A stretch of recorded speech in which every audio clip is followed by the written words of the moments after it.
Hello Sheddies, and you join me again in my shed. A lot of you may know that I'm doing some home renovations. We thought to store all the household stuff while we're doing it temporarily. We'll get like a little marquee outside, one of these little tent ones you buy. Well, I bought one from B&Q.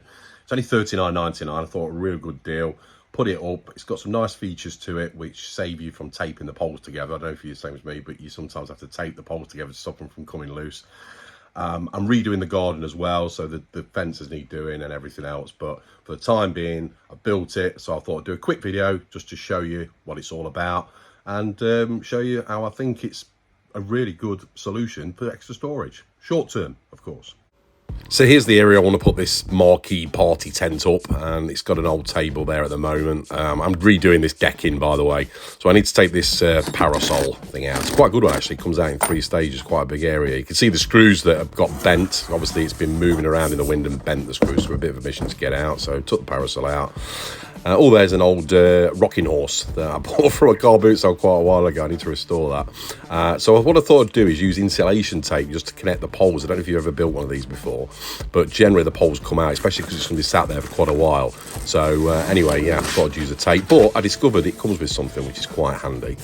So there's the sections, the poles that connect together, all numbered really well. There's the bag of gubbins. So in there we've got the connectors, we've got the angle pieces as well to connect to the apex to the roof. We've got pegs in there and string cord as well. So there's the sides and the top, and there's the bag of gubbins. So what I like to do is get them all neatly laid out so I can see what's what. And there's the collars at the top so they can connect together. I used insulation tape as well, but yeah, it just makes it a lot more stronger. So there's all the poles together, all very easily marked out, numbered from 1 to 5, I think it was.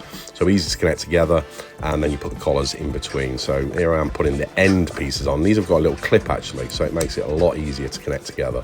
And yeah, here's the collar, putting it onto one piece and then connect to the other, so that should hold it in place. But again, I use the insulation tape, and I say this is an area that I'm just going to store all the stuff from the house while we do the renovations. So there's the top frame made, and getting complete square, connecting the collars together, and then I still used insulation tape. I didn't on the clip points, but yeah, you can see the insulation tape there.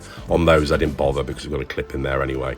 And then it comes with little feet that I screwed into the deck, and I actually taped them up as well. So you can see the roof on, and then I've chucked the cover over the top. I didn't want to go into too much detail on this, it's fairly self-explanatory, but then you can also see on there the Velcro catchers to hold it in place. They just wrap round and hold the cover in place, and it's same for the sides as well. They come with Velcro.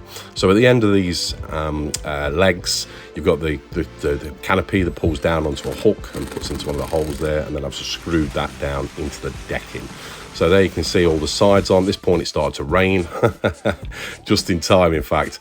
So you can see it's a good size. I'm going to store all my household stuff while we do the renovations. It comes with a zip side, the whole flap lifts up actually.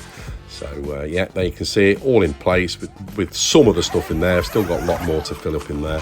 There's actually a cooker there if you can see it. I've just bought that, got a real good bargain on it. I'll explain it in another video. So everything boxed up, more to go in there. And I think for the money, I think it's worth doing. It's fairly well, it is watertight. I did notice it gathers up a little bit of water on top, but I've got a bit of a fix for that, and I'll bring it out in another video. So there we go. Thanks for watching. Cheers. See you next time on Weekend Shedhead.